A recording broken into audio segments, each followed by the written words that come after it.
Hello guys, मेघवा समाज प्रतिभा सम्मान समारोह 10, 12, 75% से अधिक नंबर लाने वाले को आईआईटी, जेई, नीट, स्पोर्ट्स अन्य विशिष्ट प्रतिभाओं का सम्मान समारोह जोधपुर में रखा गया है।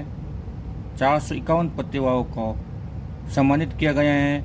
वीडियो लंबा होने के कारण वीडियो प्लीज़ अंत तक देखें। वीडियो में श्रीमती दीप्ति गौरा जी बच्चों को इस प्रकार मोटिवेट वीडियो में समझाया गया है। प्लीज़ वीडियो अंत तक देखें। Thank you.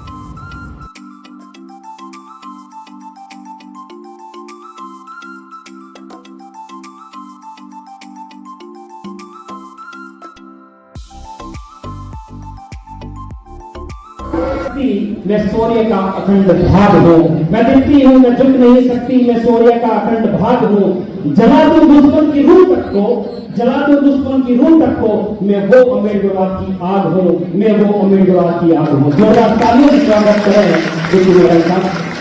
सभी समाज रत्न और यहाँ उपस्थित सभी समाज रत्न महिला पुरुषों को मेरा नमस्कार।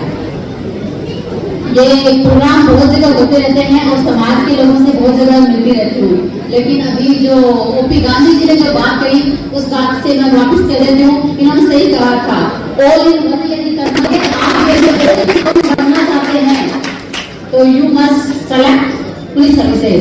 लेवल आप डिसाइड कर सकते हैं, आईपीएस बनना है, आरपीएस बनना है, जो भी बनना है। तो थैंक यू हमारे पुलिस का इकबाल बुलंद करने के लिए। अब मैं थोड़ी सी एक्चुअली बोलते बोलते शायद 20 साल हो गए। स्टार्टिंग में जब बोला करती थी तो मुझे लगता था तालियां बजती है समझा आप अच्छे वक्ता हो, तो मैं उस हिसाब से बोलती थी। लेकिन अभी तालियां नहीं बजानी है, अभी तालियां नहीं बजानी है, अभी हमें बात करनी है। तो मैं 16 साल पुलिस सर्विस में हो गई, उससे पहले बैंकिंग में थी मैं, लेकिन पुलिस में आने के बाद मैंने समाज का जो विभत्स विचित्र रूप देखा तब मेरी कई बार तो रूह कांप जाती है और मेरा मन करता है कि मुझे वो उठाकर समाज की महिलाओं के बीच में जाके 5 मिनट का टाइम दे दे, 10 मिनट का टाइम दे दे, और कोई ऐसी महिला हो जो सुनकर जागना चाहती हो तो मैं उनको जगा दूं। या समाज के वो पुरुष जो अपने आप को पुरुष कहते हैं और अपनी सारी ताकत महिलाओं पर लगा देते हैं, या फिर दलित कुचलों पर लगा देते हैं, कमजोर पर लगा देते हैं, तो मुझे उनके पास ले जाए, उनको कानून बना दूं कि यदि सच में सबूत मिल गए तो आप कहां चले जाओगे। तो मेरा मन करता है इसलिए टाइम निकाल के इन्होंने पूछा कितना टाइम है, मैं जब तक कॉल पर कॉल नहीं आ जाता, मतलब इमरजेंसी अलर्ट नहीं हो जाता, तब तक मैं यही हूँ, कहीं जाने वाली नहीं हूँ। आप में से थाने में मेरे पास में कोई एक बंदा एक प्रॉब्लम को लेके आता है तो मैं उसको उसके एस्पेक्ट, उसके परिवार, उसके रिगार्डिंग सारी बातें बताकर बाकी टाइम जितना चाहिए होता है उसे 10 मिनट एक्स्ट्रा लेके बताती हूँ कि समस्या का सोल्यूशन तो यहाँ हो जाएगा, लेकिन तुम जिस विचारधारा से चल रहे हो वहां पे और प्रॉब्लम होने वाली है। तो अब बाकी बातें हम नहीं कर सकते। मैं सिर्फ इतना कहना चाहती हूँ, जब मैंने नई नई सभी ज्वाइन की थी तब मेरठा में एक प्रतिभा सम्मान समारोह था। 95% से ऊपर की बच्ची थी। वो मैडम आपकी जैसी बनूंगी, मुझे बहुत अच्छा लगा, मुझे आपको वर्दी में देखकर ये शरीर आवेश था।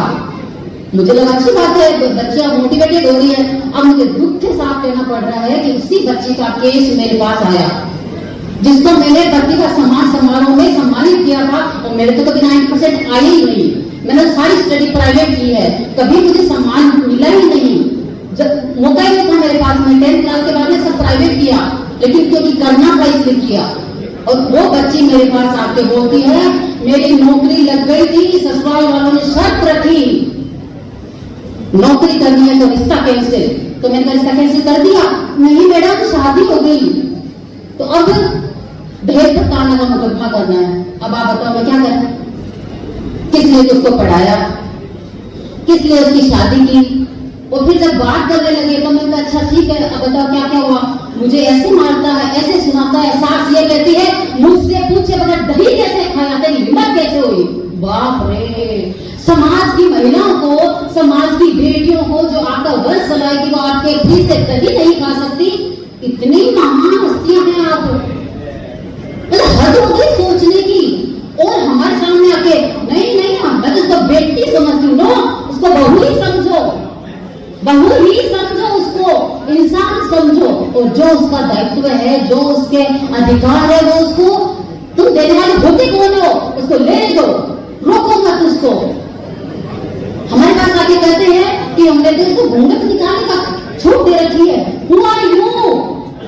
तुम हो कौन उसको छूट देने वाले? वो प्राकृतिक नेचर से जैसे आप पैदा हुए हो वैसे वो पैदा हुई, तुम्हें किसने राइट दे दिया? कौन से संविधान में, कौन से धर्म में कहाँ लिखा हुआ है? अब ये सब बड़ी बड़ी बातें हैं। अब मैं आप दोनों पक्षों को ये कहना चाहती हूँ, आज जिनको आप सम्मान समारोह में लाए हो, ये बताओ कितने टाइम बाद उनको सामान बना दोगे? यहाँ पे पत्रा बना बना के गोलियां लगाओगे और यहाँ पे इनको ब्यूटी पार्लर ले जाकर सजा के कहोगे ये रही आप शादी कीजिएगा। और शर्तें माँ बाप तय करेंगे। जबरदस्ती उनकी शादी करके उनको कहोगे जबरदस्ती जिंदा रहो, प्लॉट बेच के शादी करोगे, लोन ले लेके शादी करोगे और 2 दिन बाद में, 2 महीने बाद में, मतलब कहते 30 दिन मेरे पास केस आ जाते हैं। वो इंस्टाग्राम पर किसी और से बात कर रही थी, वो किसी और से बात कर रहा था, नहीं रहना। हाँ भाई शादी में कितना खर्च किया था? 15 लाख रुपए दिए थे, 10 लाख का गहना दिया था। कहां से दिया था? बैंक से दिया था, उधार लेके दिया था। अप्रूव करते रहो और अपना दहेज वापस लेके जाओ। क्या है ये सब? आप शरीफ शादी चाहते हो, बस शरीफ छाती चाहते हो, छोटी सी शादी चाहते हो। आज शादी है, मुझे 5 लाख का हमारा तो भरना ही है क्योंकि मेरे पड़ोसी ने 5 का भरा था, अदरवाइज मेरी बेइज्जती हो जाएगी। एक दिन आपका नाम होगा, हाँ भाई बराबर कर दिया, कल को क्या होगा फिर? और 5 लाख आप जो ब्याज लेके आए हो कैसे उतारोगे उसको? तो ये जो शरीर ख्याति के लिए आप मरते जाते हो ना, ये ख्याति आपको कभी नहीं होने देगी। आप लोग रील बनाते हो, किस चीज की बनाते हो? जो आप नहीं हो उसी की बनाते हो। मैं पुलिस में, मैंने आज तक पुलिस की रील नहीं बनाई और आपको एक दिन पुलिस की गाड़ी मिल जाए, एक पुलिस की वर्दी मिल जाए, क्या करोगे? रील पर रील बनाने शुरू हो जाएंगी। तो जो हम नहीं है वो बन करते क्यों करते हैं? क्यों करना है? यदि है हकीकत में तो बन के दिखाओ कि दुनिया नहीं बनाए तुम्हारी, दुनिया खबर है तुम्हारी। अब मेरा इतना ही कहना है, अभी तो माता पिता से कहना है, ये बच्चे हैं आपके, इन्होंने प्रूव कर दिया कि इनमें टैलेंट तो है, कर दिया प्रूव, लेकिन यही एक्चुअल प्रूवमेंट नहीं है, एक्चुअल आपका सर्टिफिकेट नहीं है। परिस्थितियां जिंदगी की अलग होती है। अभी जिन्होंने 70% प्राप्त किए या जिन्होंने अबाउ 90% प्राप्त किए हैं, उनके इंटेलिजेंस में कोई फर्क नहीं है। परिस्थितियां पता नहीं किसके साथ क्या रही होंगी, पर ये है कि वो कुछ भी करने लायक है। अब आपका इतना फर्ज बनता है कि उनको बताओ बच्चा ये काम सही है। और शादी जिंदगी की प्रायोरिटी नहीं है। जब तक ये अपने पांव पर खड़े नहीं हो जाते इनकी शादी मत करना। और यदि कर दी तो आप ये सोचना कि अपने बच्चों के सबसे बड़ी गुनहगार दुश्मन आप स्वयं ही हैं। आप बार पास करते हो, शादी आपकी प्रायोरिटी बन जाती है। और शादी करो तो कोर्ट मैरिज करके रिसेप्शन करो, फिर हमें बुलाओ। ये कहने देना, ये दहेज देना। जो लड़का शादी करके आपकी बच्ची को लेके जा रहा है उसके पास 5 बर्तन नहीं है, उसके पास एक बिस्तर नहीं है, उसके पास एक अलमारी नहीं है जिससे अपने बाल बना सके, तो फिर वो लेके क्यों जा रहा है? और आप भेज क्यों रहे हो उसको? ऐसे आपके साथ क्यों भेज रहे हो आप? और फिर कहते हैं हमें तो भाई दहेज बिल्कुल नहीं चाहिए, लेकिन इनडायरेक्टली सब चाहिए। बालिकाएं जब तक आप सच में इंडिपेंडेंट नहीं हो जाती, उससे पहले शादी होने नहीं देना। अपनी लड़ जाना, वैसे भी पता है आप ड्रेस के लिए लड़ती हो, बहनों के लिए लड़ती हो, तो एक दिन अपने लिए भी लड़के देखो, जिंदगी बन जाएगी आपकी। और अब मेरा एक आपसे निवेदन है, ताली मत बजाओ, बात यही हो जाएगी। अब ताली नहीं चाहिए, अब अंदर लेके जाओ, अपने आग जलाओ, अंदर कुछ होना चाहिए। यहाँ पे आए, तालियां बजाई, बहुत अच्छा था, गाना अच्छा था, कालिया रंग रवाना हो गए, लेकिन फिर भी ये प्रोग्राम मुझे अच्छा लग रहा है। सब लोग शांति से बैठे हैं, बाहर भी बहुत से लोग खड़े हैं, वैसा नहीं है, फिर भी बैठे हैं तो अपनापन है, आगे बढ़ने की उम्मीद है, इसलिए हम कुछ कर रहे हैं। तो ये एक संकेत है, अच्छाई का संकेत है। अब मैं आपसे और एक मेरी तरफ से ये है, वैसे तो हम जहां मुझे मौका मिलता है मैं जाती हूँ। आर्थिक सहयोग में एक जगह कर रही हूँ जहाँ पे वो बच्चे जो हमारे समाज के हैं लेकिन सरकारी स्कूल में पढ़ते हैं, ट्यूशन नहीं जा सकते, तो उन बच्चों को इकट्ठा करके और सूरसागर में अपने राजा राम पार्क है, वहाँ पे शाम को निःशुल्क पाठशाला चलती है। तो वहाँ पे उनको पढ़ाया जाता है। वहाँ पे जो भी स्टेशनरी चाहिए होती है, माइक चाहिए होता है, स्टैंड चाहिए होता है, टेबल चाहिए होती है, कुछ भी चाहिए होता है, वो मैं, आशा मैडम, सीमा मैडम, इनमें से बहुत से लोग आते हैं। तो वहाँ मेरा पर्टिकुलर सहयोग चलता है, रेगुलर चल रहा है। बाकी जगह तो मैं सब करती हूँ। अब मैं पर्सनली और क्या कर सकती हूँ? आप में से जिसको भी जब भी लगेगी कोई प्रॉब्लम है, हम क्या करें, हमें समझ में नहीं आ रहा, तो हम लोग जो है ना, जितनी हमारी उम्र होती है ना, उससे 3 गुना हम दुनिया को देख चुके होते हैं। इससे आपकी हर प्रॉब्लम का सोल्यूशन हमारे पास में मिल जाएगा। तो फोन पर नहीं मिलेगा, लेकिन गारंटी के साथ कह रही हूँ, कई लोग फोन करते बड़े कि ये प्रॉब्लम आपसे बात करनी है, मेरे सामने जो आदमी बैठा उसको छोड़कर आप पर बात कर रहे, फोन पर क्लियर नहीं होता।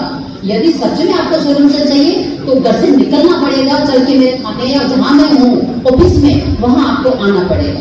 तो आप चल के बिल्कुल आइए, और जो सोल्यूशन आपको मिलता है जाके दूसरों को बताइए, और फिर उसको अपनाना है तो आइए, अदरवाइज नहीं आना। क्योंकि बहुत से ऐसे लोग हैं जिनको रियल में मेरी जरूरत है, जिस चीज पर मैं बैठूं, मैं 100% न्याय कर रही हूँ, तो वहां उनकी जरूरत होती है। तो आप भी यदि उनमें शामिल होना चाहते हैं, अपने आप को हमारे अनुभव से बढ़ाना चाहते हैं, तो आप बिल्कुल पधारे, आपका स्वागत है। एक बात मैं आपको वो कहना चाह रही हूँ, एक एडिशनल एसपी मैडम है पुलिस डिपार्टमेंट में, एडिशनल एसपी मैडम सीमा हिंगोनिया मैडम, पहले जोधपुर में थी वो। उन्होंने अपनी पर्सनल जिंदगी में भी और सर्विस में भी जितने अनुभव मुझे है, उनसे 100 गुना उनको अनुभव है। अब उन्होंने सोचा कि इस नौकरी से क्या होता है, मुझे जो नॉलेज है आज मैं बोल रही हूँ, आप जितने लोगों को नहीं सुना, कितनों ने समझा आई डोंट नो, लेकिन जो घर पे है उसे आप जाके बिल्कुल कहेंगे तो वो 10% समझेगा, फिर 10 दिन बाद में वो भूल जाएगा। तो मतलब बात स्थायी नहीं हुई। तो उन मैडम ने सोचा कि क्यों ना इन बातों को स्थायी कर दिया जाए। तो उन्होंने किताब लिखी है, 4 किताबें लिखी है वैसे तो, अभी करंट किताब है। इसमें समाज में व्याप्त वो छोटी छोटी बुराइयां, वो छोटी छोटी कमियां जिनकी वजह से हम दिग्भ्रमित हो रहे हैं, जहां इस तरफ जहां इस तरफ रहे हैं, अपने आप को हीरो समझ रहे हैं। तो 41 छोटी छोटी पॉइंट है, सरल भाषा में एकदम इजी, जो आपके पास बच्चा है वो भी पढ़ सकता है। सिर्फ 41 पॉइंट है और सिर्फ 100 रुपए इसकी कीमत है। और इसकी जो कीमत है वो वही जो स्कूल चल रही है पूरे राजस्थान में, 6 जगह स्कूल चल रही है, जयपुर में, अलवर में, अजमेर में, जोधपुर में, और भी खोलने की संभावना है। तो ये जो सहयोग राशि प्राप्त होगी ये वहां लगेगी। तो अभी 50 तो यहाँ है, और जरूरत पड़ेगी तो भी आपको मिल जाएगी। तो ये लेके जाइएगा, पर वही लीजिएगा जो पढ़ने की रखता है महात्मा। ऐसा नहीं खरीदा तो पढ़ने जाके पढ़ना नहीं है इसको, वो कीमती चीज है। अनुभवों को लेखबद्ध करना सबसे बड़ा योगदान है समाज के लिए। तो आप इसको लेके जाइएगा। एक अंत में निवेदन, या तो किसी की जुत्ती, पांव की जुत्ती तो है औरत मर्द की, है कि नहीं है? बाबा साहब के होने से पहले तो हम कहाँ होते, तो हमने क्या किया? हमें मौका मिला, हम हो गए, हमें काटा गया, हम मर गए। तो हमें ऐसा कुछ नहीं है, हमें मौका मिला। और बाबा साहब ने कहा था जिंदा हो तो प्रोटेक्ट सोसाइटी करना, क्योंकि उन्होंने अपने बच्चे खोकर, अपने स्वास्थ्य खोकर, अपने पत्नी को खोकर, मतलब सुख चैन सब कुछ खोकर ऐसी जगह रहे थे वो हॉस्टल में, जहाँ पे चूहे घूमते थे, ब्रेड पानी में भिगो के खाते थे, लेकिन पढ़ते थे। किस लिए? कि वो भारत की कंडीशन को कैसे सुधारे। ये दलित कुचलित जो लोग हैं, उनको खासकर से महिलाएं हैं, सभी समाज की महिलाएं हैं, इनको कैसे निखारे, इनको कैसे इंसान बनाए। तो उन्होंने सब कुछ किया, हमें मौका मिला, और मौका मिला तो हम चल पड़े उस राह पर। तो हमने कुछ नहीं किया, महानता जैसा कोई काम नहीं किया। और अभी भी जब प्रोग्राम शुरू हुआ तो 1 घंटा लग गया। हमारा किस लिए समान और समाज से उनका है। और सच में मेरा और आशा मैडम का सम्मान तो करना चाहते हो तो कम से कम अपने विचारधारा चेंज करो, और कम से कम अपनी जमीन पर खड़े हो, और कम से कम ये महिलाएं जो है ना पॉकेट तो मोबाइल, आपका मोबाइल क्यों आपकी माँ चेक करती है, इनका करके बताओ। बापू तो आपका मोबाइल चेक करते, इनका करके बताओ। एक हम है जो टेबल पर मंगा लेते, इधर लाइए फोन। कल एक मेटर आया, मेरा पति ने उसको मारा क्योंकि तेरा उसका मोबाइल छीन लिया। मैंने कहा आपने अपना मोबाइल देख रहा है, बेटा मैं क्यों कराऊंगा? ये क्यों का जवाब कौन देगा? क्यों भाई मैं क्यों कराऊंगा? क्यों? पार्टनर में बराबर रॉयल्टी नहीं चाहिए क्या? तो ये भेदभाव मिटाओ। और महिलाएं जब तक खुद की जमीन पर खड़े नहीं हो जाए ना, तब तक शादी नहीं करना। जब तक कमाने के लग जाओ ना, तब तक शादी नहीं करना। और जब तक खुद को लगे नहीं कि मैं अपने हिसाब से जी सकती हूँ, तब तक माता पिता के बिल्कुल शील से बन के रहो। तो जो कहते हैं वो करो, समझ में नहीं आ रहा हमारे पास आ जाओ, आशा मैडम के पास आ जाओ। ऐसे लोग हैं समाज में जो गाइड करने की क्षमता रखते हैं, उन लोगों के पास आ जाओ। लेकिन रील में इसमें टाइम वेस्ट मत करो, और अपनी जिंदगी भी वेस्ट मत करो। एक ही जिंदगी मिलती है, पुनर्जन्म नहीं होता, और होता है तो मुझे मेरे पास प्रमाण नहीं है। इसलिए ये जो जिंदगी मिली वो जिए। और यदि आपको लगता है कि हमारे पास पैसा नहीं है, हमारे पास ताकत नहीं है, तो सब बेवकूफ वाली बातें हैं। क्योंकि शराब पीने के लिए सबके पास पैसे आ जाते हैं, बीड़ी पीने के लिए सबके पास पैसे आ जाते हैं, पार्लर जाने के लिए सबके पास पैसे आ जाते हैं, तो पढ़ाई के लिए पैसे क्यों नहीं है? तो ये सिर्फ बहाने हैं, तो बहाने बनाने की जरूरत नहीं है। प्रतिभा सम्मान समारोह में आए हो तो हम चाहते हैं नेक्स्ट टाइम सच में आप एक प्रतिभा के रूप में निखर के आए। और कई तो बच्चे मैंने सच में ऐसे देखे हैं जिनके 90% मार्क्स है और 90% नहीं पीएचडी कर रहे हैं। तो मैडम मेरे साथ ये प्रॉब्लम है, मैंने कहा एप्लीकेशन लिखो, तो किसके नाम, मैंने कहा ऐसे के नाम लिखो, मैडम नहीं आती। तो ऐसे मार्क्स हैं क्या आप लोगों के जिनको एप्लीकेशन तक लिखने नहीं आती है और पीएचडी होल्डर हो रहे हैं, वो भी हिस्ट्री में। बट सुपर लेने की बात ये है, पीएचडी होल्डर एक लेडी आई थी मेरे पास में, मैंने कहा एप्लीकेशन लिखो, भाई एप्लीकेशन कोई कार्रवाई नहीं हो सकती। मैडम एप्लीकेशन तो नहीं आती, मैंने क्यों, इंग्लिश में लिख दो। मैडम इंग्लिश तो बिल्कुल ही नहीं आती। फिर आता क्या है, आप कैसे कह सकते हो कि हम पीएचडी होल्डर, हम तो नहीं है, हम सिर्फ एमए है। लेकिन आप लिखवा लीजिए, जितना आता है वो ठोस आता है, नहीं आता तो सीखने की कोशिश करेंगे। तो आपके मार्क्स ऐसे ना हो, मेरी उम्मीद है ऐसे नहीं होंगे।